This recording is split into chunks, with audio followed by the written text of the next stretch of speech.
উদয়পুর গ্রামে একজন ডাকাত বাস করত, নাম রফিক।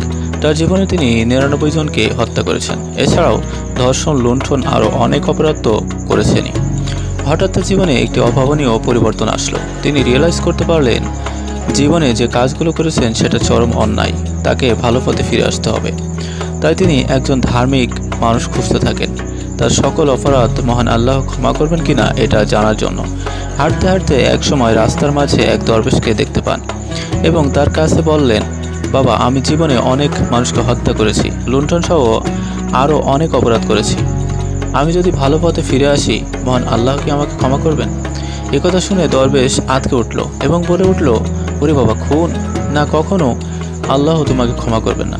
রফিক মনে মনে ভাবল, আল্লাহ যেহেতু ক্ষমা করবেনই না, তবে একে বাঁচিয়ে রেখে আর কী করবো? আমার হত্যার লিস্টে ১০০ জনকে একে দিয়েই বুঝাবো। তো যে কথা সেই কাজ, রফিক দরবেশকে হত্যা করল।